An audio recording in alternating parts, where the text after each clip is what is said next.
मीठे बच्चे, तुम ज्ञान सागर बाबा के पास आते हो सम्मुख मिलन मनाने, बादल भरने। मधुबन हम क्यों जाते हैं? मिलन मनाने, बादल भरने अर्थात शक्तियों को अपने में भरने के लिए। तो बाबा के तुम यहाँ कोई तीर्थ करने व पहाड़ की हवा खाने नहीं आते हो। कई लोग ऐसे होते जो माउंट आबू जाते हैं, बाबा से मिलना हो ना हो, लेकिन इधर उधर घूमने जरूर जाएंगे। तो बाबा के तुम कोई कहता ना इतने दूर आए हैं तो अंबाजी जाना ही है, इतने दूर आए तो गुरु शिखर जाना ही है। तो फिर बाबा कहते कि बच्चे ये कोई तीर्थ क्षेत्र करने के लिए तुम यहाँ पर नहीं आए हो, उसके लिए तुम अलग से सेपरेट ट्रिप बना सकते हो। लेकिन जब मधुबन जाते हैं तो फिर बाबा से मिलना ही पूरा हमको होना चाहिए। फिर बाबा ने कहा कि कोई हवा खाने भी नहीं आते हो मधुबन में। कोई कहते हैं ना पहाड़ी पर जाके बैठ जाओ या फिर ऐसे ही खुले आसमान में इधर उधर घूमते रहो। तो बाबा कहते नहीं, बाबा से मिलने का पूरा पूरा अनुभव हमको लेना ही है। प्रश्न है, गृहस्थ व्यवहार में रहते हुए किस विधि से चलते रहो तो एवर हेल्दी बन जाएंगे। देखो रहना सबको कहाँ पर है? गृहस्थ व्यवहार में। किसी को भी घर गृहस्थ छोड़ के ऐसे थोड़ी ना कोई सेंटर पर जाके रह जाए या मधुबन में जाकर रह जाए, नहीं। वो तो हमें अपने अपने घरों में ही रहना है, लेकिन उसके बावजूद हमको क्या करना है? एवर हेल्दी बनना है। तो क्या करना पड़ेगा? दिलीप भाई क्या करेंगे?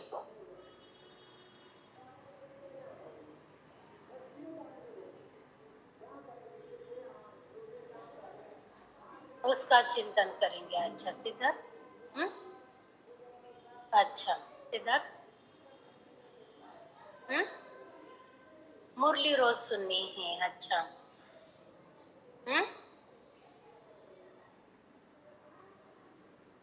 बाबा की याद में रहना।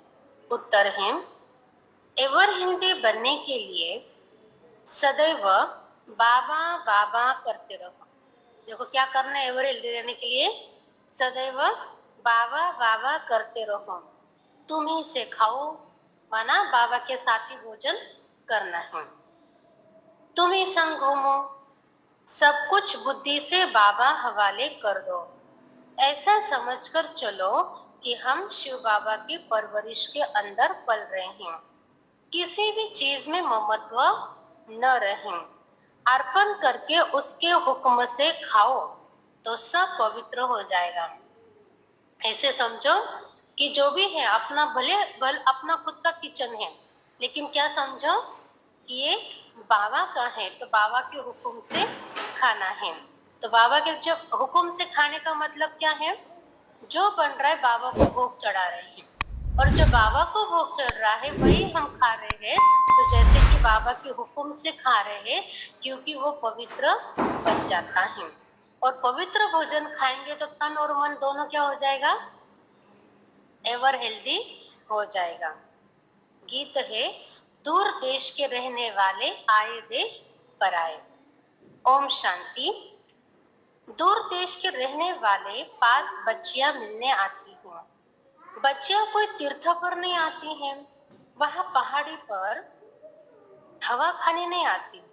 मनुष्य तो पहाड़ों पर जाते हैं हवा खाने, परंतु बच्चे यहाँ पर आते हैं माता पिता से मिलने।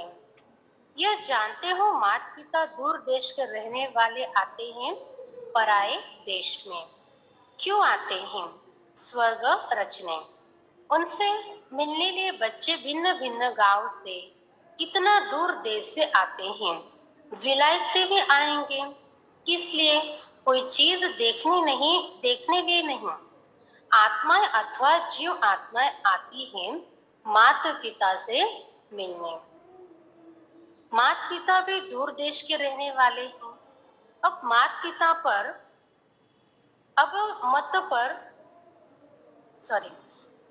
अब तुम किसके आगे बैठे हो? माता पिता के सामने बैठे हो ना। सामने कोई भी बहन हो मुरली सुनाने वाली, लेकिन ज्ञान किनका है? बाबा का है। तो उनके सम्मुख के बैठे हैं, ऐसा ही हमेशा अनुभव करना है।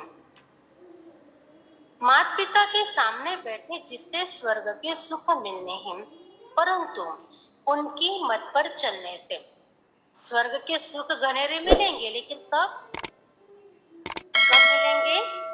बाबा के मत पर चलेंगे तब। इसलिए श्रीमत का इतना गायन है। भगवानों वाच्य श्रीमत गाई हुई है, ब्रह्मा विष्णु शंकर की श्रीमत का गायन नहीं है। सबसे श्रेष्ठ माता पिता है जिनका गायन करते हैं। इस सृष्टि के रचयिता माता पिता का आह्वान करते हैं कि इस छीछे पतित दुनिया में आओ, हमको पावन बनाओ। अब वो पराये देश में आए हैं, तुम भी पराये देश में बैठे हो। यह रावण का देश है।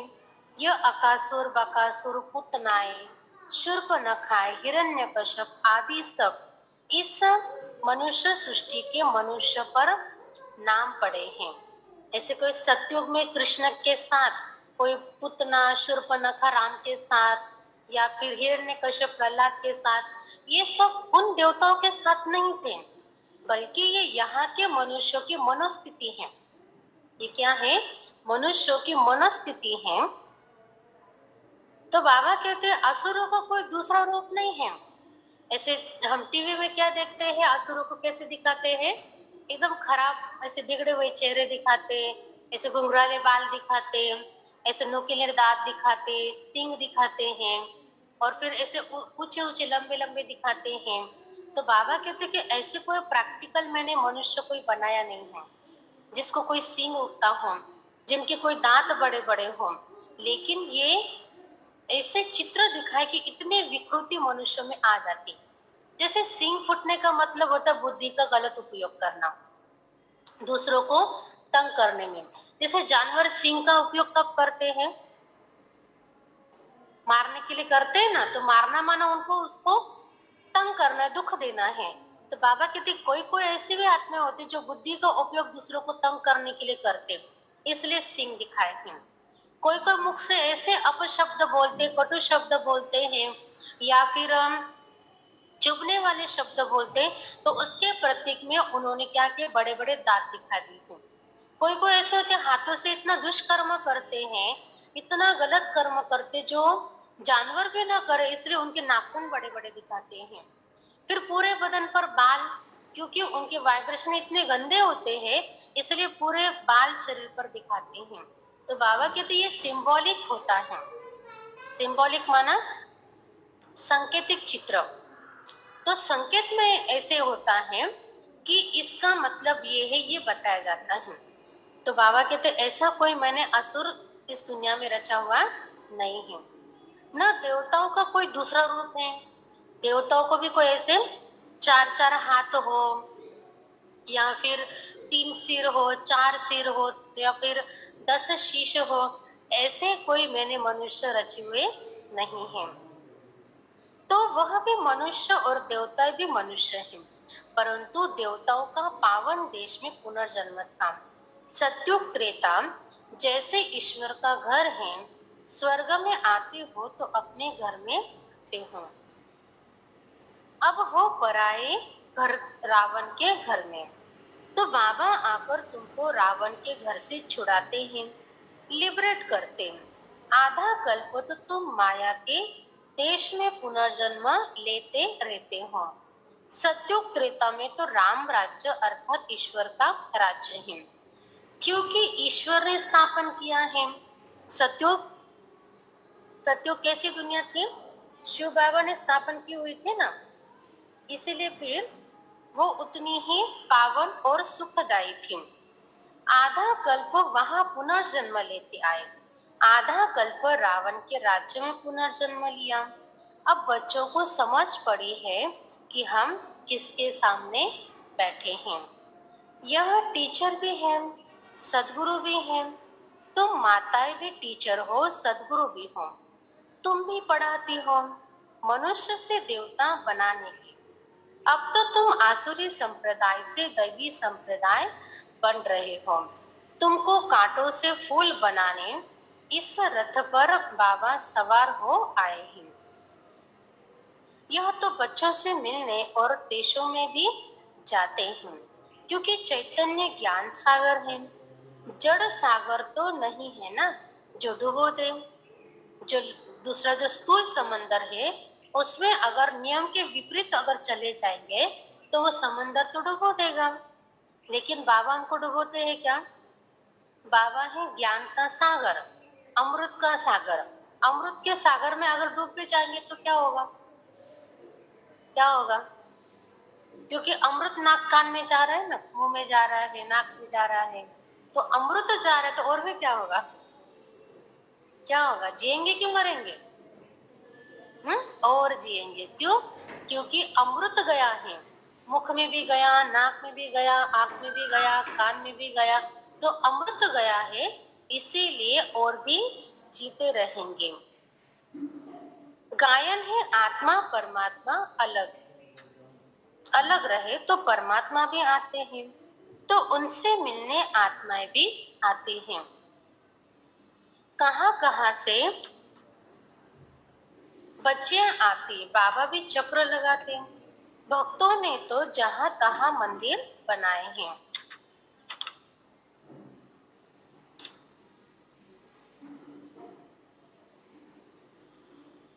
जैसे क्राइस्ट के जड़ चित्र भी बनाते हैं। अब वह तो है देहधारी, और जो भी ब्रह्मा विष्णु शंकर देहधारी है, इन सबसे ऊंचे से ऊंचे है भगवान। उनको अपना शरीर नहीं है, उनको तो सभी बाबा कहेंगे।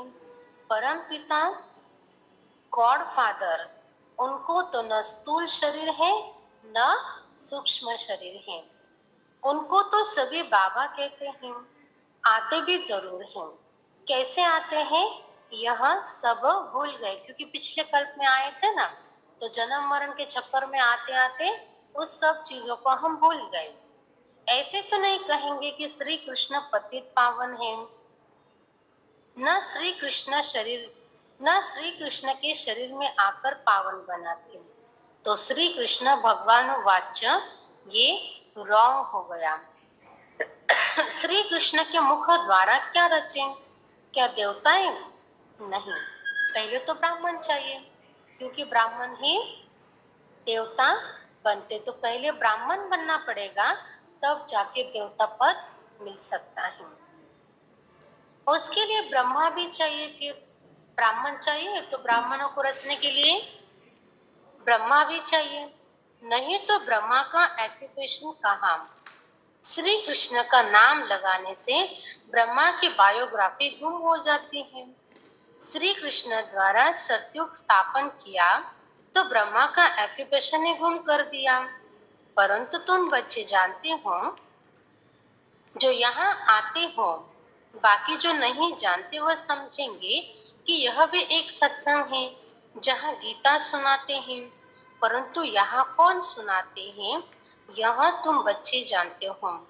ज्ञान का सागर मोस्ट बिलवेड माता पिता सुनाते हैं। कितना मीठा कितना प्यारा है। तुम कोई मनुष्य को मीठा कह नहीं सकते, क्योंकि सभी कड़वे और विकारी हैं।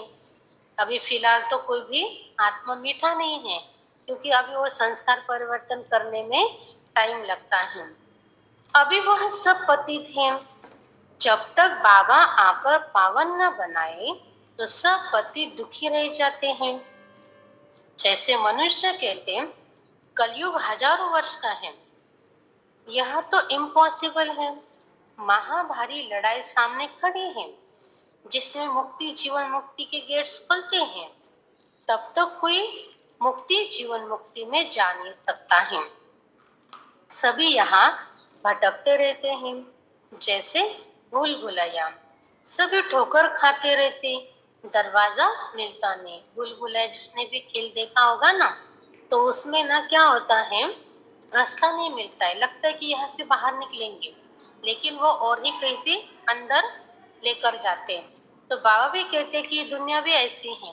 ऐसा लगता है कि ये करने के बाद हम छूट जाएंगे, वो करने के बाद छूट जाएंगे, लेकिन क्या होता है, और ही फंसते जाते हैं। सभी ठोकर खाते रहते, दरवाजा मिलता नहीं। चाहते मुक्ति जीवन मुक्ति के गेट में जाए। कोई मरता है तो भी कहते स्वर्गवासी हुआ, परंतु यह तो नर्क है।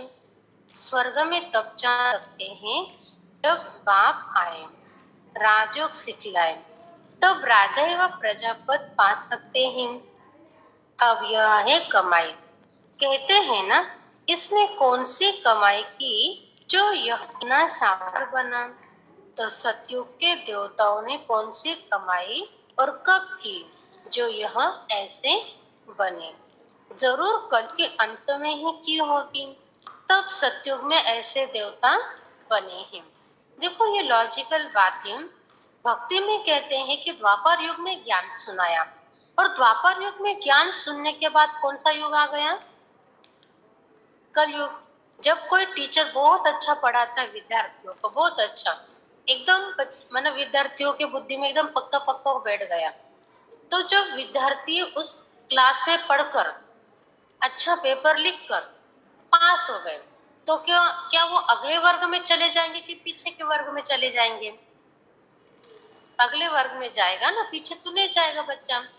तो वैसे ही बाबा कहते हैं कि द्वापर युग में जब भगवान ने इतना अच्छा और इतना ऊंचा ज्ञान दिया, तो पास होकर हमने सतयुग में जाना चाहिए था कि कलयुग में जाना चाहिए? सतयुग में जाना चाहिए था ना, लेकिन गए कहाँ पर? कलयुग में। तो बाबा कहते हैं कि ऐसा नहीं होता है, कलयुग नहीं, ये कलयुग के अंत में ज्ञान हमको सुनाया है, तब जाके हम आगे सतयुग में चले जाते हैं। सारे अब तुम कलयुग और सतयुग के संगम पर हो, उनको अलग युग कर दिया है। सारे कर्म अकर्म विकर्म के गति बाबा समझाते हैं।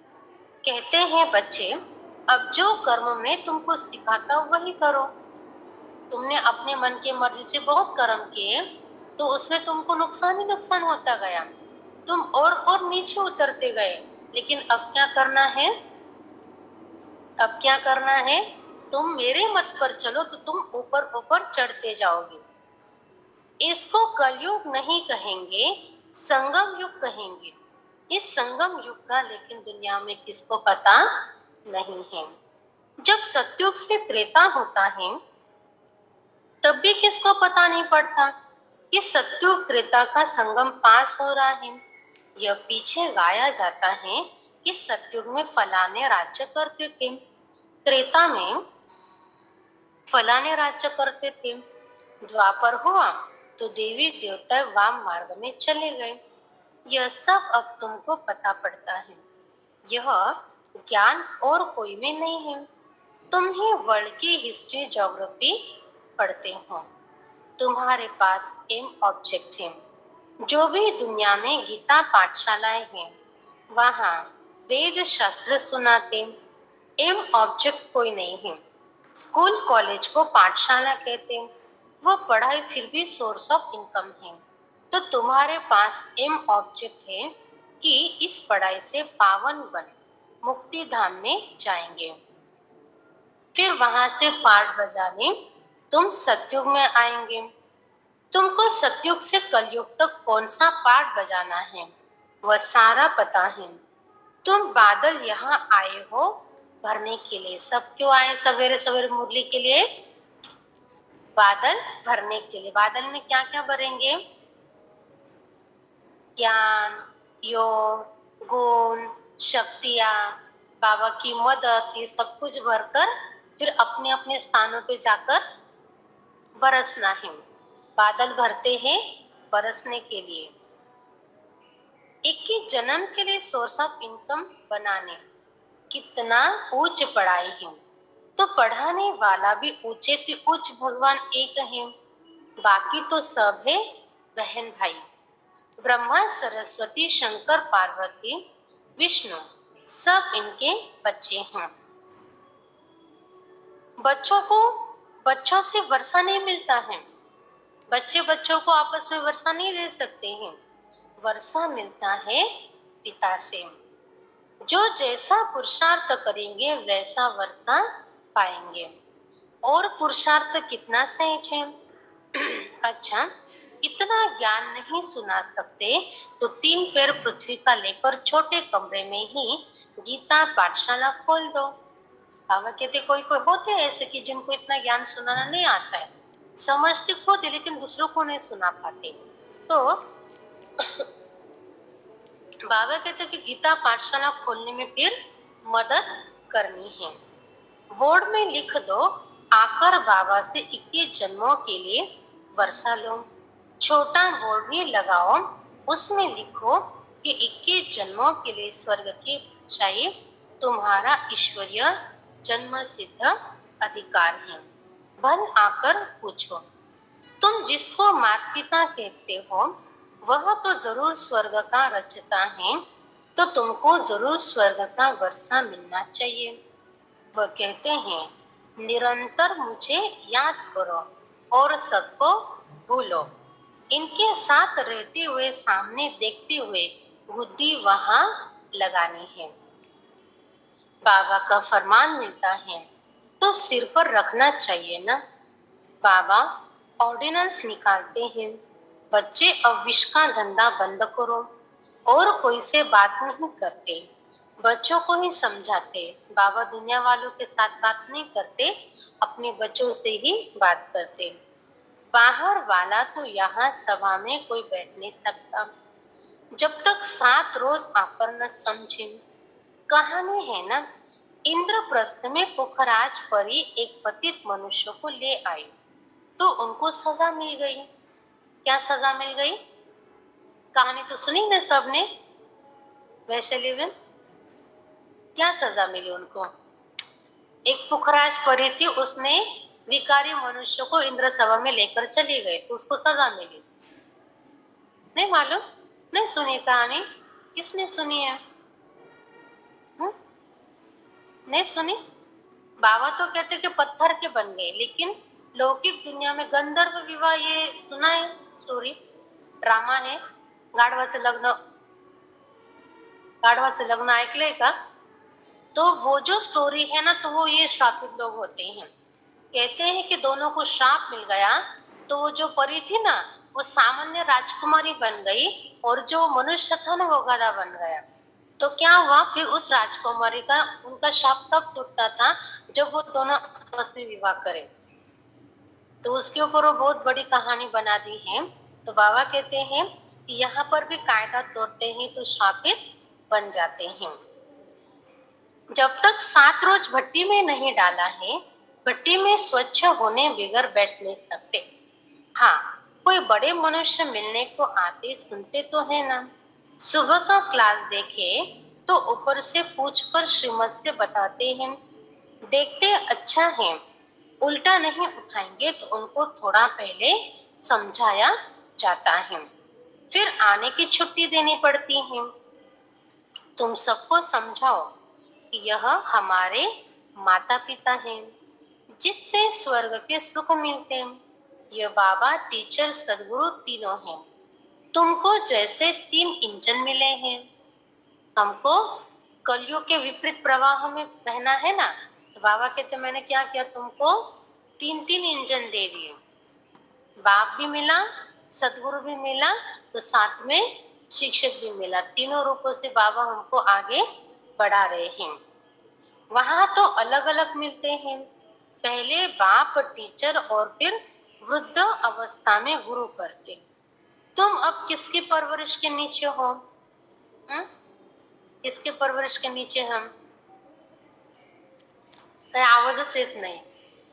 हाँ, ऐसे बोलो ना जरा कॉन्फिडेंटली, भाई कुछ आवाज ही नहीं आता है, जैसे पता नहीं है कि नहीं है। तो ऐसा नहीं, कॉन्फिडेंस से बोलना चाहिए। और कोई भी बाबा का ज्ञान इतना अच्छा गोल गोल घूमने वाला है, कोई भी जवाब गलत होता ही नहीं है, क्योंकि किसी भी तरफ से बाबा का ज्ञान घुमा सकते हैं। तो शिव बाबा की, क्योंकि तुम्हारे पास जो कुछ भी है वो शिव बाबा को अर्पण किया है। तुम्हारी परवरिश जैसे कि शिव बाबा के भंडारे से होती है। तुमने अपना सब कुछ शिव बाबा को दान किया, अब उनसे ही तुम पलते हो। कितना पवित्र अन्न मिलता है, ऐसे कभी होता नहीं जो कोई दान करे उससे ही उनकी परवरिश हो। वह तो जिसको दान करते वह खा जाता है। दुनिया का दान देखो कैसे है, दूसरों को दिया जाता है। अब जिसने दान दिया वो तो जाकर खुद खाएगा नहीं, क्योंकि वो दूसरों को खिला रहा है। लेकिन यहाँ पर हमारा कैसा है, खुद ही दान करो और खुद ही खाओ। हम किसी और को नहीं खिला रहे, कौन खा रहा है ये सब कुछ। अभी हम गुरुवार को भोग लगाते हैं अपने नाम से, तो क्या वो भोग हम नहीं खाते, हम ही दान कर और हम ही खा रहे हैं। यहाँ तो तुम शिव बाबा का देते हो तो कितना पवित्र बन जाता है, इससे तुम्हारी ही परवरिश होती है। बाबा कहते घर में रहकर ऐसा समझो सब बाबा का है। ऐसे समझ खाते हो तो हूबहू तुम शिव के भंडारे से खाते हो। देखो आज आप प्रैक्टिकल करा के ले रहे हैं। अगर तुम समझते हो कि हम शिव बाबा के भंडारे से खाते हैं, तो बाबा कहते फिर तुमको, जैसे सेंटर वाले मधुबन वाले, इनकी बुद्धि में कितना पक्का होता है कि हम शिव बाबा के घर में रहते हैं, शिव बाबा के भंडारे से खाते हैं, तो वही अनुभव घर गृहस्थ में रहने वालों को भी कितना ही ऊंचा अनुभव हो जाएगा। इसमें कोई ममत्व नहीं, बाबा का समझते हो, बाबा का दिया हुआ है, बाबा को अर्पण किया हुआ है, उनके हुक्म से खा रहे हैं। फल बैठा घर में है, परंतु शिव के भंडारे से खाते हैं। कहते हो ना, तुम इसे खाओ, तुम इसे घूमो, तुम ही संग बैठो।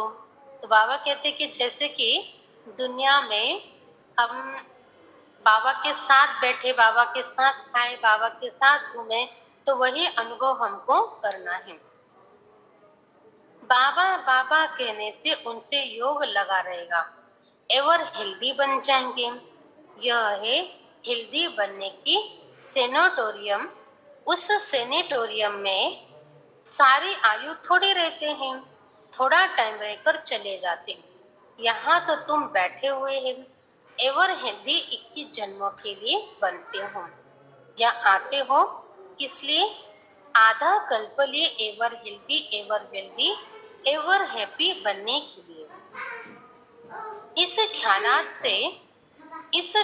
से आते हो ना, यहाँ हवा खाने के लिए व तीर्थ करने के लिए तो नहीं आते हो। मधुबन में जाते तो किस लिए जाते? कोई संकल्प से तो नहीं जाते ना, घूमने जाना है फिर से। दरंगे में फिर से जाएंगे तो क्या करेंगे, घूमेंगे कि बाबा से मिलेंगे? अभी घूम ले है ना, पहली बार देखो, पहली बार जाते तो भले घूमो, क्योंकि पहली बार जाते तो बाबा का पूरा घर देखना चाहिए। अभी टाइम इतना थोड़ा सा लिया तो फिर थोड़ा ही घूमेंगे ना।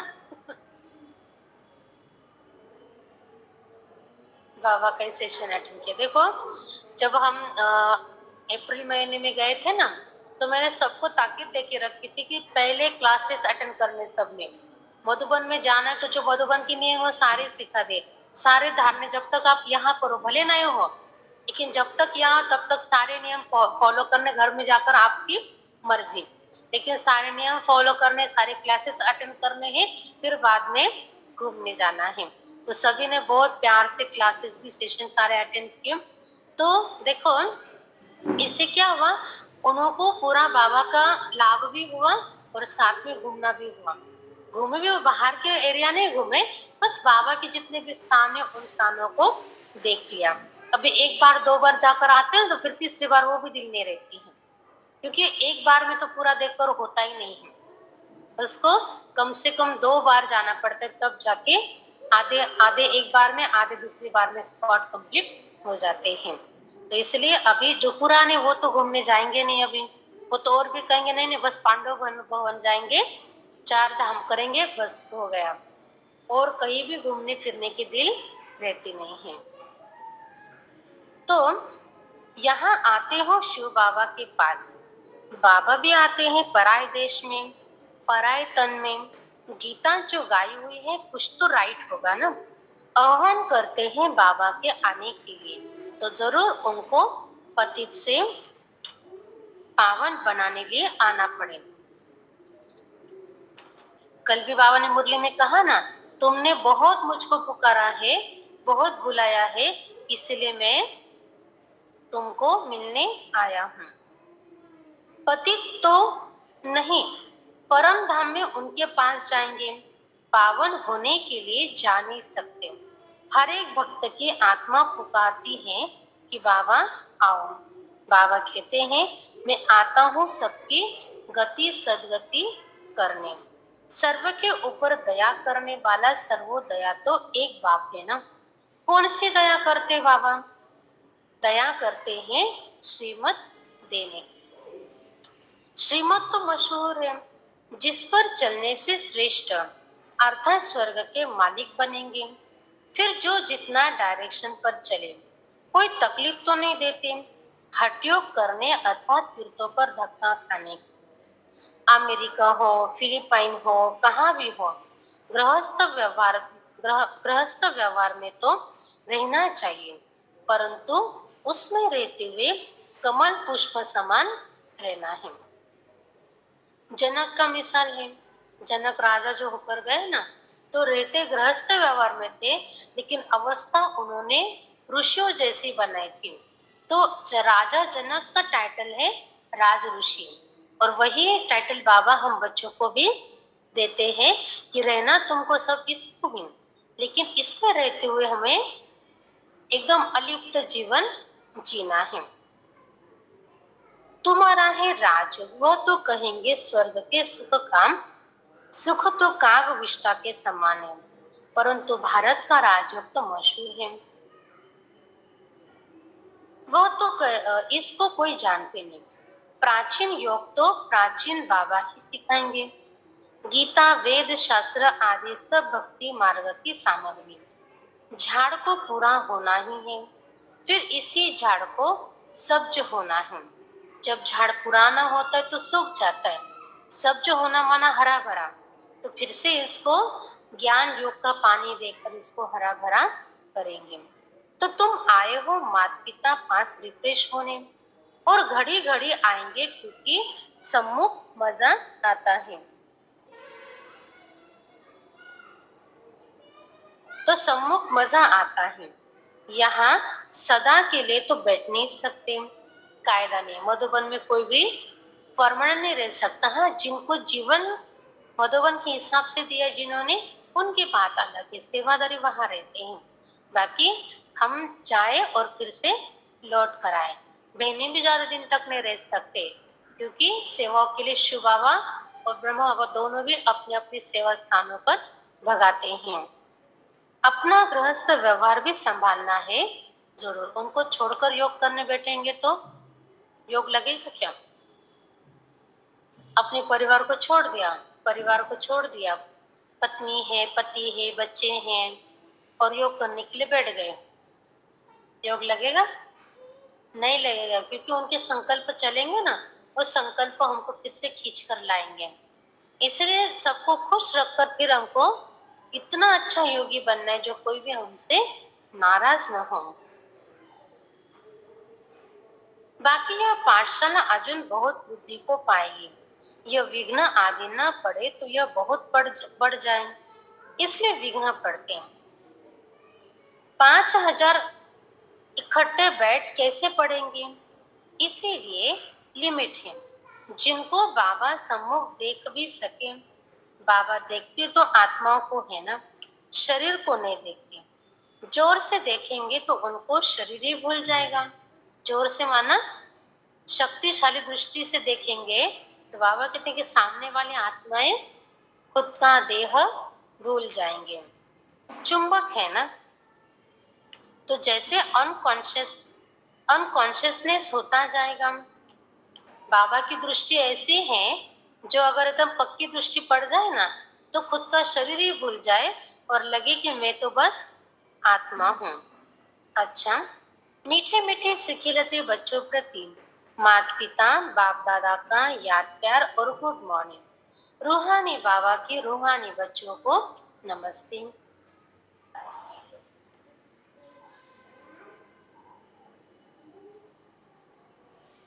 नमस्ते, थैंक यू, बहुत बहुत शुक्रिया मैम।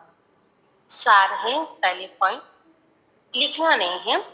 ऊंची मंजिल पर जाने के लिए बाप टीचर गुरु के रूप में हमें 3 इंजन मिले हैं। सदा इसी स्मृति से आगे बढ़ना है। दूसरी पॉइंट, बुद्धि से सब कुछ बाप को हवाले कर उनकी परवरिश के नीचे पलना है। बहुत मीठा पावन बनना है।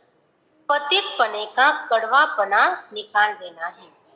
वरदान, अनुभवों की संपन्नता द्वारा सदा उमंग उल्लास में रहने वाले मास्टर ऑलमाइटी आत्मा भव।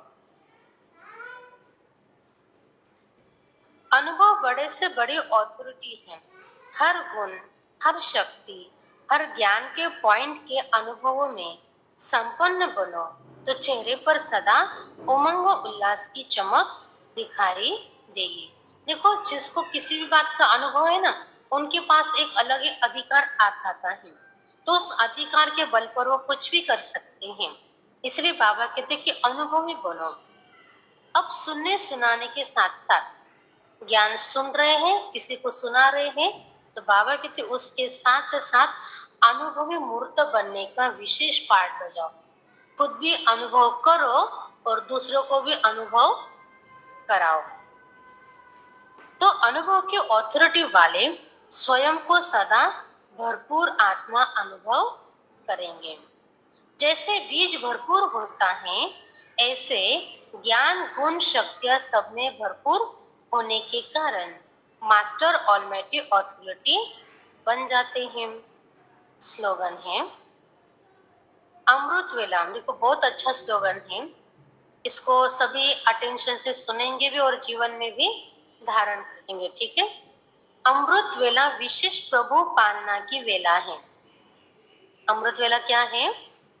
सभी करते हैं अमृत वेला। कौन कौन मिस करता है अमृत वेले को? और देखो, पीछे वंदना हंस रही है। करते हो रोज? दीपाली इधर रोज करते हैं। अच्छा, इधर अक्षय भाई अमृत वेला करते हो? आप कहेंगे क्या चीज है अमृत वेला? अमृत वेले का मतलब होता है जल्दी उठना, सवेरे जल्दी उठकर बाबा को याद करना, इसको अमृत वेला कहा जाता है। तो अमृत वेला विशेष प्रभु पालना की वेला है। इसका महत्व जान पूरा लाभ लो। क्या करो?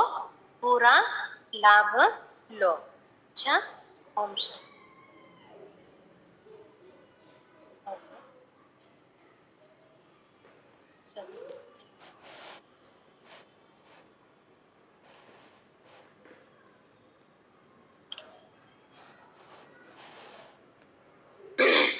आज 21 नंबर की पॉइंट है।